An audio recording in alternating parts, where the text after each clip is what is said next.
기초신앙 21번째 그리스도인의 삶의 목적이라는 말씀으로 은혜를 나누도록 하겠습니다. 소리들 잘 들리시죠? 네, 기초신앙 21번째 그리스도인의 삶의 목적이라는 제목으로 오늘 은혜를 나누도록 하겠습니다. 소리들 잘 들리시죠? 네.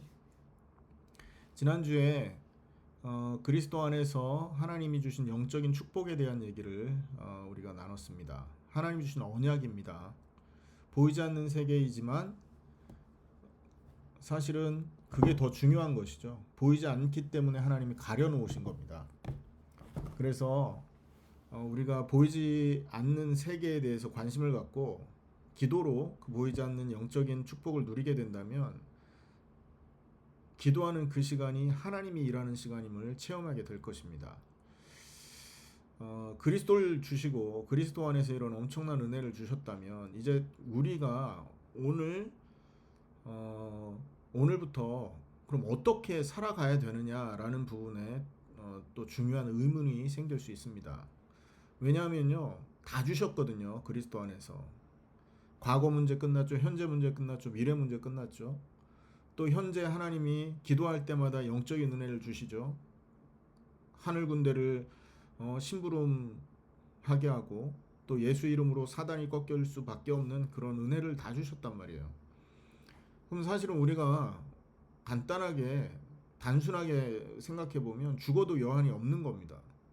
근데 하나님 우리 지금 살려 두셨잖아요. 이유가 무엇이냐라는 것입니다. 이 이유를, 삶의 목적과 삶의 이유를 모르면요, 인생이 굉장히 답답해집니다. 제가 이번에 한국에서 이렇게 지내면서 새로운 곳들을 가게 됩니다. 제가 옛날에 살았던 곳도 가보고 또 뭐 새로운 장소도 가보고 하는데 길을 모르겠어요. 만약에 내비게이션이 없었다면요, 아무데도 찾아다닐 수 없었을 것 같아요. 내비게이션이 있는데도 헤매는 경우가 있긴 하더라고요. 예전에 어떤 목사님은요, 내비게이션이 처음 나왔을 때 그걸 사용할 줄 몰라. 그러니까 뉴욕에 계신 목사님이 엠파이어 스테이트 빌딩을 보고 2시간을 운전을 해서 갔답니다. 내비게이션 따라서. 근데 이 내비게이션 따라 갔는데 다시 자기 눈앞에 2시간 후에 다시 엠파이어 스테이트 빌딩이 보이더래요. 필라를 내려갔는데 다시 왔어. 여러분, 내비게이션을 보고도 이렇게 헤매는 경우가 있는 거예요. 길을 헤맨다는 것은 이렇게 답답한 것입니다. 만약에 우리의 인생이 무엇을 위해 살아야 하는지 그 길을 모른다면 사실 그 사람이 인생을 방황하게 되고 답답한 인생을 살게 되죠. 허무하게 됩니다. 많이 갖고 있어도 방향을 모르기 때문에 행복하지 않고요. 또 뭔가 바쁘게 인생을 살아가는데 손에 쥐는 거 없고 손에 뭐 들려지는 게 없는 거예요. 만족하지 못하고 다 갖고 있는 것 같은데 뭔가 인생이 의미가 없고 낙이 없고, 이런 사람들이 사실은 인생의 길을 몰라 헤매는 사람인 거거든요. 무엇을 해야 될지 모르는 거죠. 그러니까 왜 그럴까요? 많은 사람들이 왜 이렇게 방황하면서 살 수밖에 없는 상태가 되었느냐, 성경이 답을 얘기하고 있습니다. 첫 번째는요, 인간이 이렇게 방황하게 되는 이유가 어디 있습니까? 공부 열심히 하고 뭐 돈 많이 벌고 막 인생의 인기를 얻었는데 이게 맞나 싶을 정도로 이렇게 허무하고 답답한 이유가 어디 있냐라는 거예요. 그 이유는요, 인간이 죄로 인해서 하나님을 떠났기 때문에 그런 것입니다. 죄로 인해서 하나님을 떠나게 됐고 그 결과로 인생이 고통 속에 살고 있다는 거죠. 성경에만 이 얘기를 하고 있는 겁니다. 원래 인간은 하나님과 함께 해야 되잖아요. 하나님의 형상이기 때문에 하나님을 섬겨야 되고 하나님을 인생의 목표로 두고 그분을 위해서 인간이 존재하게 된단 말이에요. 그게 하나님이 창조한 질서예요. 그 질서대로 살아갔다면 인간은 아무런 문제가 없었지 않습니까? 그런데 인간이 죄를 지은 것입니다. 하나님의 죄로 인해서 하나님에게서 멀어지게 됐죠. 자, 그럼 여기서 한번 생각해 봐야 됩니다. 죄가 뭐냐? 죄의 본질은 뭡니까? 하말티아라 그래서 관역에서 빗나갔다라는 뜻을 갖고 있는 헬라어 헬라적인 헬라 원어적인 의미를 갖고 있어요. 관역에서 빗나가다. 미스했다라는 겁니다. 타겟에서 미스했다라는 거죠. 이게 죄입니다. 그러니까 무슨 말이냐면 하나님의 말씀에 순종하지 않는 이것이 바로 뭐예요? 죄의 본질이다라는 겁니다. 창세기 3장 1절에서 7절에 보면 아담과 하와가 하나님의 말씀에 불순종한 것이 죄고 그것이 죄의 시작이다라고 성경이 말하죠. 하나님의 말씀을 주셨는데 거기에서 불순종했어요. 그게 죄고 그게 시작이에요. 그 말은 지금도 모든 인생이 하나님의 말씀을 거부하고 있고 그 말씀을 불순종하는 상태로 살아가고 있다는 얘기예요.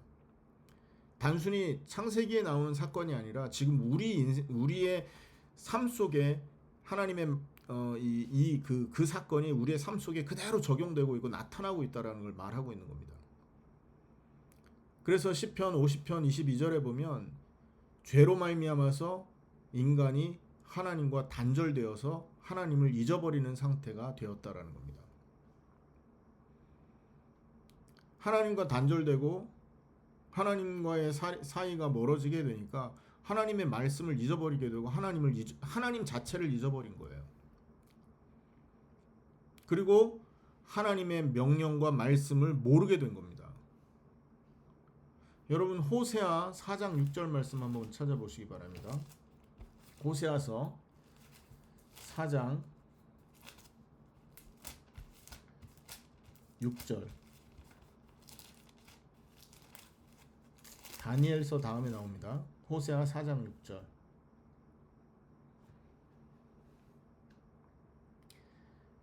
구약성경 1259페이지로 나와 있습니다. 1259페이지 제가 갖고 있는 성경으로는요.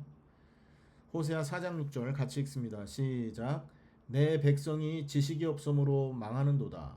내가 지식을 버렸으니 나도 너를 버려 내 제사장이 되지 못하게 할 것이요 내가 네 하나님의 율법을 잊었으니 나도 내 자녀들을 잊어버리리라. 자, 인간이 죄를 짓고 하나님을 떠나게 됩니다. 시간이 지나니까 죄로 단절된 인간이 하나님을 잊어버리게 됐고 또 하나님을 잊어버리니까 하나님의 말씀과 명령을 이렇게 망각하게 된 거죠. 그렇게 되니까 모든 축복과 모든 생명의 공급자 되는 하나님하고 상관없는 상태로 전락되어서 어떻게 됩니까? 그때부터 거기부터 단절돼서 그때부터 살기 위해 스스로 몸부림쳐야만 되는 인생이 되고 만 거예요. 이해되시죠? 모든 것을 하나님으로 공급받아야 될 그 존재가 인간입니다. 하나님의 형상이고 창조 질서대로 창조됐기 때문에. 그런데 하나님하고 단절되니까 하나님으로부터 공급받아야 될 생명, 행복, 건강 모든 것이 끊어진 거예요. 그러면 어떻게 되겠습니까? 그 다음부터 인간이 스스로 그것을 만들기 위해서 스스로 그것을 얻기 위해서 몸부림칠 수밖에 없게 되는 거죠. 그렇게 되니까요. 인간이 뭔가를 만들어냈단 말이에요. 근데 그렇게 만들어낸 것을 가만히 살펴보니까 결국은 뭐냐면 눈앞에 보이는 육신적인 것, 세상적인 것만 쫓아 사는 인생이 되고 만 겁니다. 왜 그래요? 하나님의 뜻을 모르게 되잖아요. 하나님의 명령과 하나님의 말씀을 모르는 상태로 뭔가를 만들어내다 보니까 만들어낸 작품들이 전부, 만들어낸 결과들이 전부 육신적인 것이고 세상적인 것이고 뭔가 인생의 쾌락만을 쫓아가는 그런 것을 이루어내는 거죠. 그러니까 어떻게 됩니까? 하나님의 말씀, 하나님 또 뜻을 모르니까 진정한 삶의 목적이 뭔지, 삶의 방향이 뭔지 방황하는 인생을 살고 있는 것입니다. 그리고 많은 것을 이루고 많은 것을 가지고 있어도 결국은 허무하게 되는 게 인생입니다. 전도서 한번 보시기 바랍니다. 시편, 잠언, 전도서죠. 전도서 12장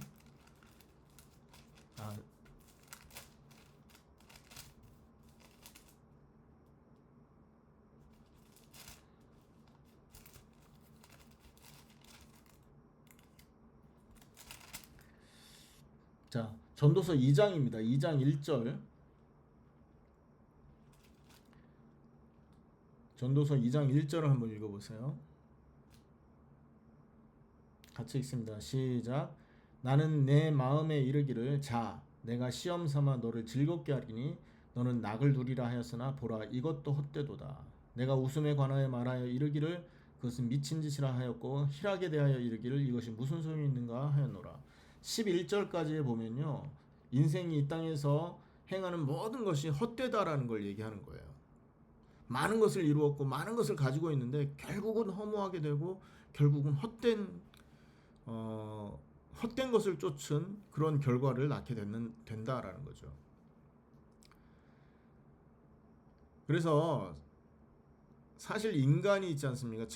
진짜 올바로 살기 원한다면 하나님이 이 땅에 우리를 보낸 목적을 알아야 됩니다. 나를 하나님이 이 땅에 왜 보냈는지 그 목적을 알고 그 뜻에 순종하고 그 일을 이루기 위해서 우리가 기도하면서 하나님과 함께하는 인생을 살 때에만 그제서야 비로소 인간이 참된 행복을 누릴 수 있는 것입니다. 그게 인간입니다, 여러분. 세상에서는 이런 영적인 얘기들을 모르기 때문에 열심히 살면 된다고 하고 부유하게 소유를 많이 갖고 있으면 행복할 것처럼 얘기하지만 성경은 그렇게 말하고 있지 않습니다. 왜냐하면 출발 자체가 하나님에게서부터 인간이 출발했기 때문에 그래요. 그래서 인간은 이 하나님의 뜻과 하나님의 방향을 알아야만 진짜 행복하게 참된 인생이다라고 할 수 있는 것입니다. 이 하나님의 말씀에서 떠나 있는 인생들은 결국은 뭐냐면 짐승과 같은 인생을 살고 있는 거예요. 여러분, 동물들이 제일 좋아하는 게 뭡니까? 먹을 거 던져주면 좋아하잖아요. 맞죠? 육신적인 거 먹을 거 던져주면 짐승들은 좋아합니다. 그 이외에 생각하지 않아요. 여러분, 강아지들이 모여서 하나님 예배하는 거 봤습니까? 돼지들이 모여서 하나님 찬양하는 거 봤습니까? 짐승들은요 그냥 육신적인 것만 갖고 있으면 좋아해요. 근데 인간은 다릅니다. 인간은 하나님을 예배해야 행복하고 하나님과 함께 할 때 진짜 인생이 시작되는 겁니다. 그래서 하나님을 떠나 있는 인생은 짐승과 같은 인생이 되고 마는 겁니다. 왜냐하면 결국 찾는 게 전부 뭡니까? 육신적인 거, 세상적인 거, 쾌락적인 거, 짐승들이 하고 있는 거와 똑같은 것을 한단 말이에요. 그래서 하나님을 떠난 인생은 짐승과 같은 존재가 되고 마는 거예요. 죄로 인해서 인간이 하나님을 떠나고 그로 인해서 하나님에게 단절되고 멀어지고 하나님의 뜻과 말씀을 잃어버리면서 인간은 방황하는 상태로 전락했다. 이것이 우리가 먼저 살펴봐야 될 내용입니다. 두 번째입니다. 이런 인간을 위해서 하나님은 어떤 일을 하셨습니까? 이렇게 방황하고 허무하고 괴로워하는 그 인간들을 위해서 하나님이 하신 일은 뭐죠? 그리스도를 보내서 다시 하나님 만나는 길을 여셨다는 겁니다. 디모데전서 2장 4절 말씀인데요. 디모데전서 2장 4절 말씀에 보면 하나님은 모든 사람이 구원을 받으며 진리를 아는 데 이르기를 원하신다라고 말씀하고 계셔요. 모든 사람이 구원을 받고 진리를 아는 데 이르기를 원한다. 진리는 누굽니까? 예수 그리스도지 않습니까? 이것이 하나님의 마음이에요. 그래서 창세기 3장 15절, 다시 말해서 인간이 아담과 하와가 하나님의 말씀을 불순종해서 떠나는 죄를 짓는 그 자리에서부터 하나님은 그리스도를 약속하셨다라는 거예요. 하나님의 뜻이 사람이 구원받고 진리를 아는 게 하나님의 뜻이기 때문에 처음부터 인간을 구원하기 위해 그리스도를 약속했다라는 거죠. 이게 복음입니다, 사실은. 그때부터 하나님은요, 모세오경을 통해서 참된 제사장이 오실 것을 예언합니다. 역사서를 통해서 참된 왕이 오실 것을 예언했어요. 선지서를 통해서 참된 선지자 오셔야 된다라는 얘기를 하고 계시는 거잖아요. 참된 제사장이 오셔야 인간이 해결 못하는 죄 문제를 완전히 해결할 수 있다는 거예요. 인간 제사장이 아무리 제사를 드려도 완전하게 죄는 없앨 수 없었지 않습니까? 죄를 지으면 또 제사 지내야 되고, 또 죄 지으면 또 짐승 잡아야 되고, 되게 복잡한 절차들이 있었단 말이에요. 근데 참된 제사장이 오시면 그 죄가 단번에 영원히 완전히 해결된다라는 거죠. 그분이 바로 그리스도라는 거예요. 참된 왕이 필요하다고 역사서에는 말합니다. 왜냐하면 왕들이 하나님을 섬기지 않으므로 자꾸만 하나님의 말씀에 불순종하고 육신적인 아담의 죄를 끌어안고 살기 때문에 징계를 받아요. 우상에 빠지고 하나님의 말씀을 불순종하고 하니까 그 백성이 징계를 받아요. 그래서 여러분 알지 않습니까? 이스라엘이 노예되고 포로되고 속국돼서 온 땅이 흩어져 살았던 거. 그게 뭐냐 하면 왕들이 죄를 지어서 그런 겁니다. 다윗 왕이 죄를 짓고, 솔로몬이 죄를 짓고, 아합 임금이 죄를 짓고, 그래서 전염병이 퍼지고 이스라엘이 전쟁에 빠지고 그렇게 됐거든요. 아무리 훌륭한 임금이 있어도 이런 이스라엘 백성 자체를 행복하게 해줄 수 없었다라는 거죠. 왜? 하나님으로부터 오는 이 왕이 하나님 말씀에 순종할 때 주어지는 이 보호와 축복을 그대로 전달해줄 왕이 그 시대는 없었던 겁니다. 그래서 참된 왕을 기다려라 그런 거예요. 참된 왕은 어떤 분입니까? 하나님의 말씀을 100% 순종해서 그와 함께하는 백성들에게 하나님의 은혜를 그대로 전달해 줄 수 있는 사람. 그리고 그 왕의 능력을 통해서 모든 이방의 원수들과의 전투에서 승리하게 해줄 그분이라는 거죠. 인간의 진짜 원수는 누굴까요? 그러면 인간을 죄에 빠지게 하고 고통에 빠지게 하는 진짜 원수는 마귀 아닙니까? 그 마귀의 손에서 건질 왕, 그분이 참된 왕이라는 거예요. 그분이 그리스도라는 거죠. 그리고 참된 선지자는 뭡니까? 선지자는 뭡니까? 하나님과 인간 사이를 연결해주는 중보자죠. 미디에이터. 그래서 하나님이 선지자의 입에다가 말씀을 주고 선지자가 그 말씀을 인간에게 전달하면 인간은 그 선지자의 말이 하나님의 말씀으로 인간은 선지자의 말을 하나님의 말씀으로 받게 되는 거 아닙니까? 그래서 하나님을 만나게 되는 것과 같은 효과를 누리게 돼요. 그런데 중간에서 하나님 말씀을 전달하는 이 선지자들이 하나님의 말씀이 아니라 왕의 입맛에 맞는 말, 부자의 귀에 듣기 좋은 말들을 전하는 거예요.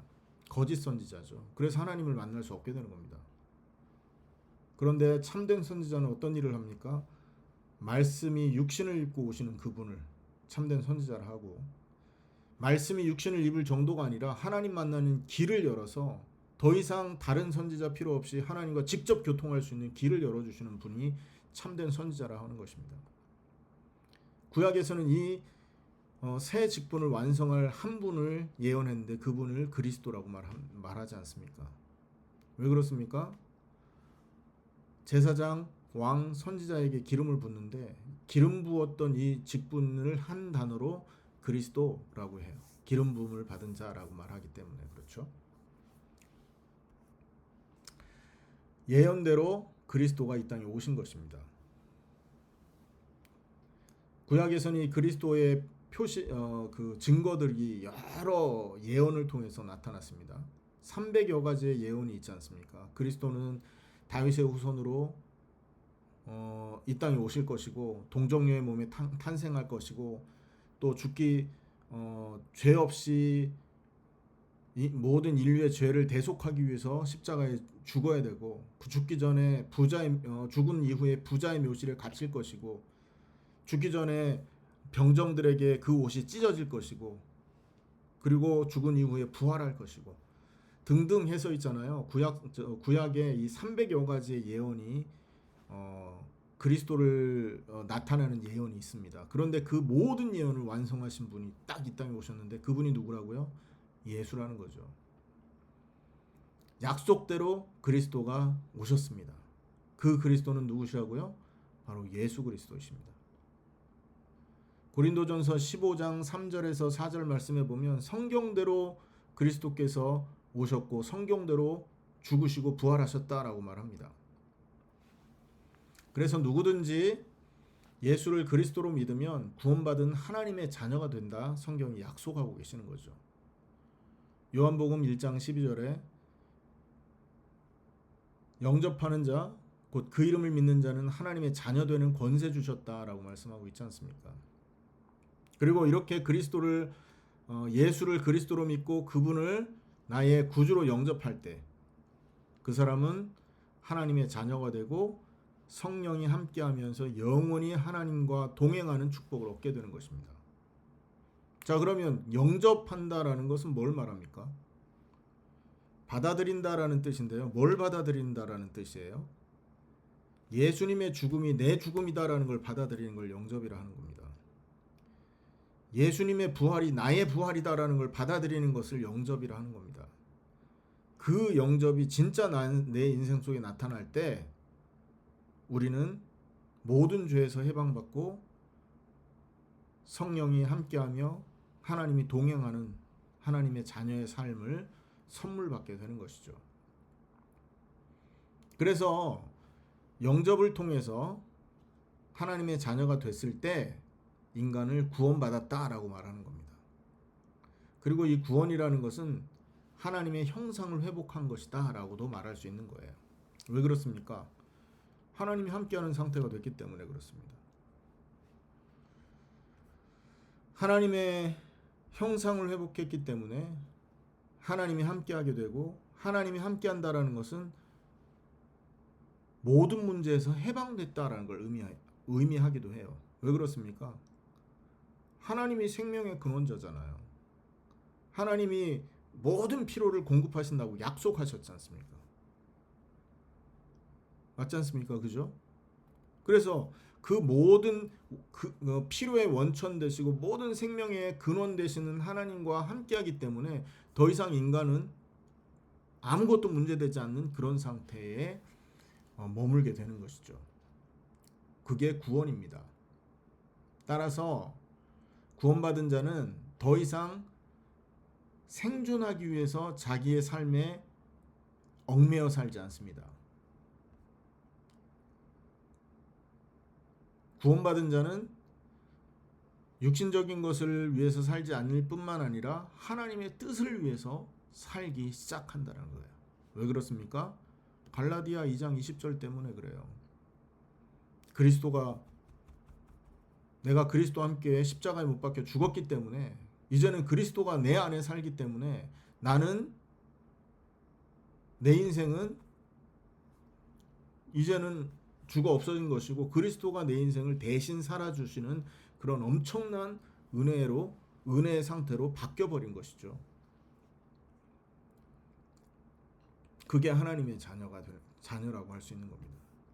이것을 하나님이 그리스도를 통해서 완성시키신 것입니다. 그 그리스도가 바로 예수고 이것을 완성하기 위해서 예수님이 십자가를 지셨고 부활하셨고 지금은 성령으로 우리 속에 함께 하고 계신다라는 것이죠. 방황하는 인간을 위해서 하나님이 하신 일이 뭐다? 그리스도 보내서 구원의 길을 여셨다.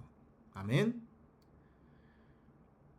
그래서 우리가 그리스도의 십자가와 부활을 나의 죽음과 나의 생명으로 영접하는 순간 우리는 사단의 권세에서 빠져나와서 하나님을 만나게 되고 죄에서 해방되어서 더 이상 이제는 생존을 위해서 발버둥 치며 살지 않아도 되는 엄청난 영적인 상태로 변화되게 된 겁니다. 그게 구원이라 하는 것이고 구원받은 사람에게는 그 순간부터 아무것도 문제가 되지 않는 은혜가 펼쳐진다라는 것이죠. 자, 이런 은혜를 우리가 받았습니다. 이 정도입니까? 우리 지난주에 살펴본 것처럼 영적인 은혜까지 지금 하나님 주셨잖아요. 영적인 축복을 우리에게 허락하셨단 말이에요. 그러니까 더 이상 사실은 우리가 이 세상을 살면서 방황하지 않아도 되는 엄청난 은혜가 우리에게 와 있는 거예요. 이것을 믿고 여러분 하루하루 살아가기를 예수님의 이름으로 축원합니다. 세 번째입니다. 자, 그러면 하나님이 그리스도 통해서 이런 모든 것을 완성했어요. 그럼 우리는 지금부터 어떤 삶을 살아야 됩니까? 신자의 삶은 그럼 어떤 것을 신자의 삶이라 말하는 거예요? 신앙인의 삶이 뭐냐라는 거죠. 이게 세 번째 우리가 생각해 봐야 될 내용인데요. 오늘 본문에 나와 있습니다. 본문에 보면 우리가 오늘 요한복음 6장 38절에서 40절 말씀을 읽었지 않습니까? 예수님이 어떤 말씀을 하십니까? 예수님은요, 자기의 뜻을 이루려고 이 땅에 오시지 않았다라고 선포하고 계십니다. 다시 한번 읽어보겠습니다. 6장 38절에 내가 하늘에서 내려온 것은 내 뜻을 행하려 함이 아니요 라고 말하죠. 그리고 나를 보내신 이의 뜻을 행하려 함이라.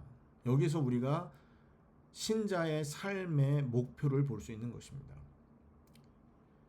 예수님과 함께하는 사람은 자기의 뜻을 위해서 살아가지 않는다라는 겁니다. 왜 그래요?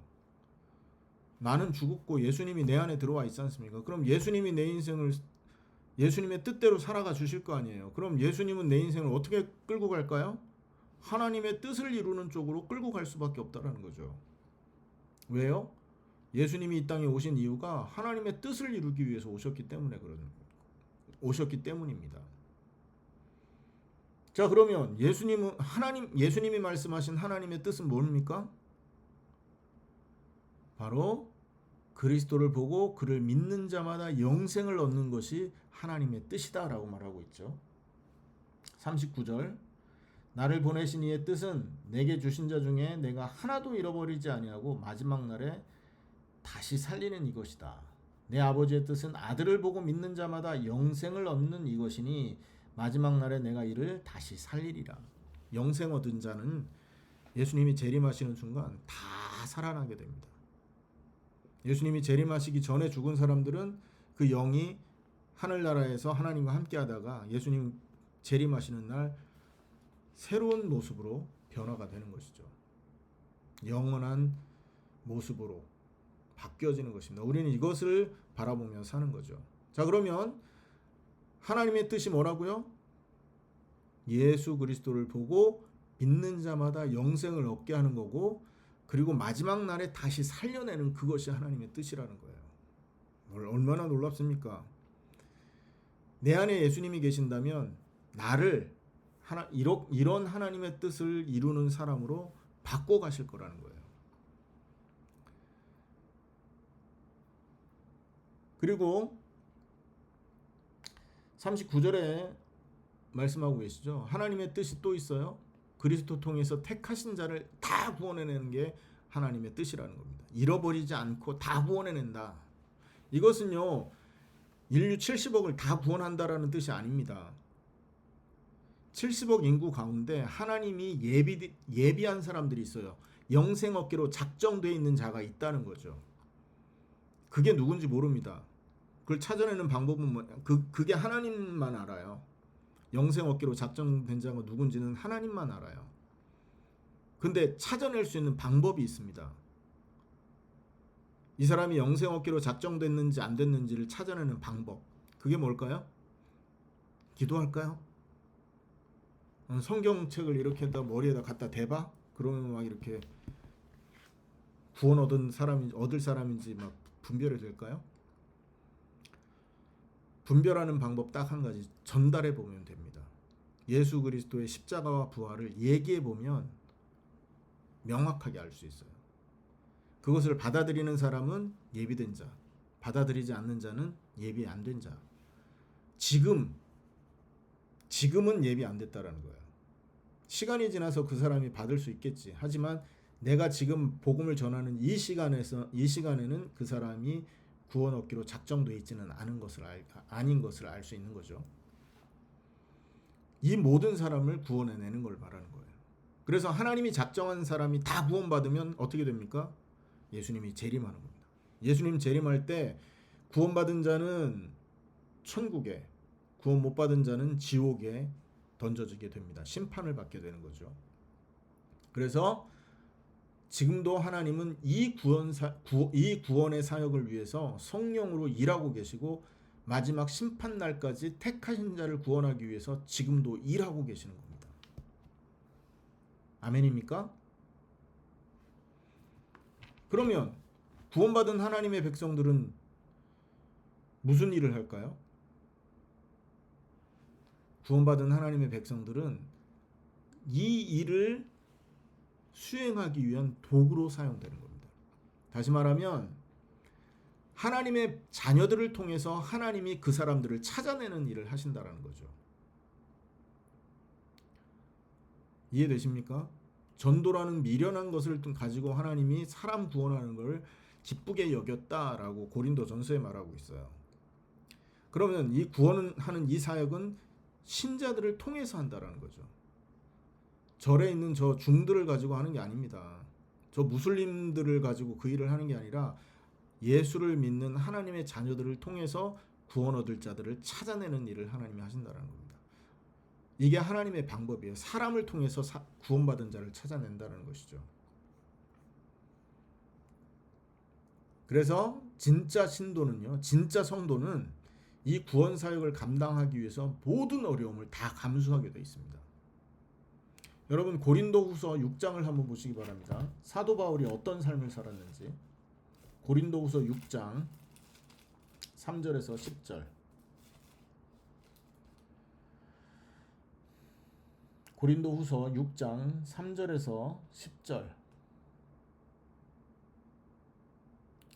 제가 읽겠습니다. 우리가 이 직분이 비방을 받지 않게 하려고 무엇에든지 아무에게도 꺼리끼지 않게 하고 오직 모든 일에 하나님의 일꾼으로 자천하여 많이 견디는 것과 환난과 궁핍과 고난과 매맞음과 갇힘과 난동과 수고로움과 자지 못함과 먹지 못함 가운데도 깨끗함과 지식으로 오래 참음과 자비함과 성령의 감화와 거짓 없는 사랑과 진리의 말씀과 하나님의 능력으로 의의 무기를 좌우해 가지고 영광과 욕됨으로 그러했으며 악한 이름과 아름다운 이름으로 그러했느니라. 우리는 속이는 자 같으나 참되고 무명한 자 같으나 유명한 자요 죽은 자 같으나 보라 우리가 살아있고 징계를 받는 자 같으나 죽임을 당하지 아니하고 근심하는 자 같으나 항상 기뻐하고 가난한 자 같으나 많은 사람을 부유하게 하고 아무것도 없는 자 같으나 모든 것을 가진 자로다.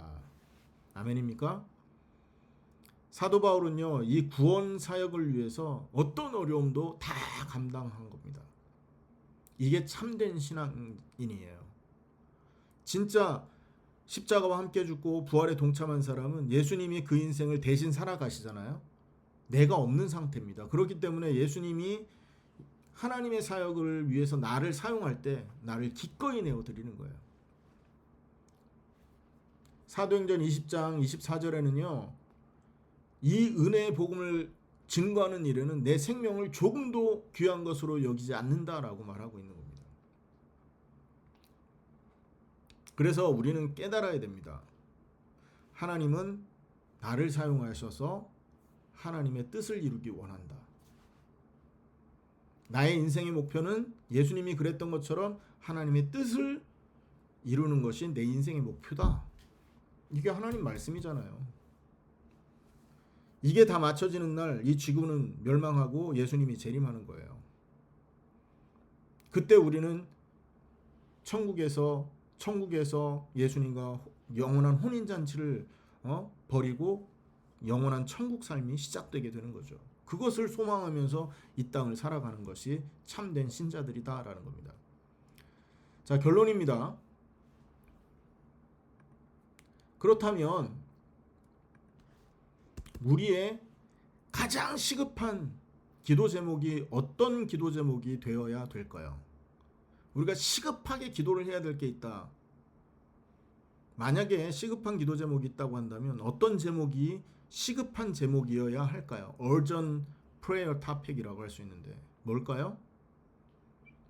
나를 통해 구원받을 예비된 사람을 만나게 해달라는 것이 시급한 기도 제목이 되어야 됩니다. 왜요? 하나님이 가장 급하게 그 일을 하고 있고 가장 중요하게 그 일을 하고 있기 때문에 그런 겁니다. 이해되시죠? 하나님이 시급하게 생각하는 걸 우리도 시급하게 생각해야 될 거 아니에요. 하나님이 중요하게 여기지 않는 건 중요하게 생각 안 해도 돼. 근데 하나님 너무 중요하게 생각하는 건 중요하게 생각해야죠. 여러분 최근에 한국에서 어디 불이 나서 여러 명이 또 죽는 사건이 일어났거든요. 불이 났을 때 제일 중요한 게 뭡니까? 무엇을 제일 먼저 챙겨 나와야 됩니까? 사람을 건져내야지. 소방관들이 있잖아요. 사다리차 올리고 막 불 끄면서 제일 먼저 하는 게 뭔지 아세요? 사람 찾아내는 거예요. 생명 살리는 게 가장 시급하다라는 거죠. 다른 건 대충 해도 됩니다, 여러분. 근데 사람 살리는 거는 우리가 모든 걸 집중 다 해야 돼요. 왜? 하나님이 시급하게 생각하니까. 그러니 우리 기도 제목에 가장 긴급한 기도 제목을 만들어라 그런다면 나를 통해서 구원 얻을 사람을 찾게 해주십시오라는 게 가장 시급한 기도 제목이어야 한다는 겁니다. 골로새서 4장 3절입니다. 골로새서 4장 3절에 이런 말씀이 있어요. 바울이 기도 제목을 내는데 2절에 보면 기도를 계속하고 기도에 감사함으로 깨어있으라. 또한 우리를 위하여 기도하되 하나님이 전도할 문을 우리에게 열어주사 그리스도의 비밀을 말하게 하시기를 구하라. 내가 이 일 때문에 매임을 당하였노라. 아멘. 하나님은요, 이 일을 가장 시급하게 생각했기 때문에 자기 아들을 십자가에 내어주셨고 그 은혜로 저와 여러분이 구원받았어요. 그럼 구원받은 우리는 무엇을 가장 중요하게 생각하고 시급하게 기도해야 되겠냐? 나를 통해서 예비되어 있는 사람, 구원 얻기로 작정된 사람이 만나지게 해달라는 기도가 가장 시급한 기도가 되어야 된다. 여러분, 이 일을 위해서 우리가 집중할 때 하나님은 모든 것을 더하시는 겁니다. 아멘입니까? 못 믿는 것 같은데. 자, 한번 찾아보세요. 마태복음 6장 한번 보겠습니다.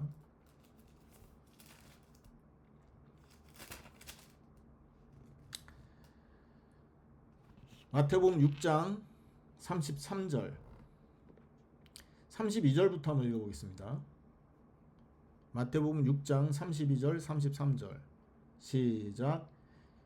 이는 다 이방인들이 구하는 것이라 너희 하늘 아버지께서는 이 모든 것이 너희에게 있어야 할 줄을 아시느니라. 그런즉 너희는 먼저 그의 나라와 그의 의를 구하라. 그리하면 이 모든 것을 너희에게 더하시리라. 아멘. 하나님이 중요하게 여기는 걸 중요하게 기도하고 하나님이 시급하게 여기는 걸 시급하게 기도할 수 있다면 나머지는 하나님이 다 책임지는 겁니다. 우리가 오늘 하루 생명이 연장됐다. 이유가 있는 겁니다. 우리에게 하나님이 오늘도 건강을 주셨다. 이유가 있는 거예요. 하나님이 우리에게 지혜를 주시고 학업을 할 수 있게 시간을 주셨다. 이유가 있는 겁니다. 그 이유가 뭡니까? 생명 살리라고. 하나님의 뜻을 이루라고. 그것을 위해서 여러분의 학업이 쓰여져야 되는 겁니다. 그것을 위해서 여러분의 재능이 쓰여져야 되는 겁니다. 그것을 위해서 여러분의 돈이 쓰여져야 되는 겁니다. 그때 하나님이 여러분의 학업과 경제와 건강을 채우시는 거라니까요. 믿으시기를 축원합니다. 예수님이 마지막 부활하시면서 제자들에게 마지막으로 명령한 게 있습니다. 마태복음 28장이죠. 한번 읽어보겠습니다. 마태복음 28장 18절에서 20절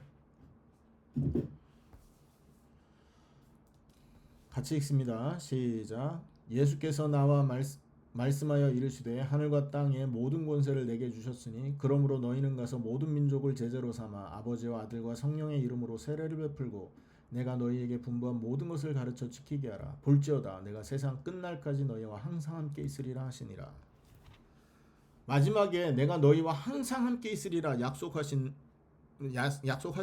근데 그 위에 보면 그 이유가 나와 있어요. 하나님이 함께하는 이유 뭡니까? 모든 족속으로 제자 삼는 그 일, 그리고 아버지와 아들과 성령의 이름으로 세례 베풀고 내가 너희에게 가르쳐 분부한 모든 것을 지키게 만드는 그 일을 위해서 내가 너희와 함께 할게 라고 약속한 거예요. 이 말은 우리의 마음과 우리의 생각과 우리의 관심이 하나님의 뜻을 이루는 그 일에 집중되어 있을 때 하나님이 성령으로 함께 하시고 역사하신다라는 거죠. 영원히 항상 너희와 함께 있으리라 약속하신 것입니다. 오늘 말씀 마칩니다. 다른 것은 다 서론이에요. 있어도 되고 없어도 돼. 도구예요, 도구. 본론은 뭐냐? 영생이고 구원인 겁니다. 그래서 우리의 인생의 목표도 영생이고 구원이고 십자가와 부활이에요.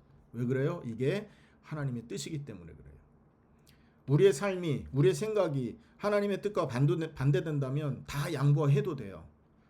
그러나 내가 하고자 하는 것, 그리고 내가 이루고자 하는 것이 하나님의 뜻과 맞다면 생명 걸고 해야 되는 것입니다. 혹시 실수해서 넘어졌다? 그럼 일어나요. 그리고 다시 십자가의 은혜 붙들면 됩니다. 낙심하지 말고 두려워하지 말고 하나님과 방향이 통하는지만 확인하세요. 그리스도인의 삶의 목적입니다. 바른 목적을 가지고 하나님 앞에 영광 돌려드리는 여러분 되기를 예수님의 이름으로 축원합니다. 기도하겠습니다.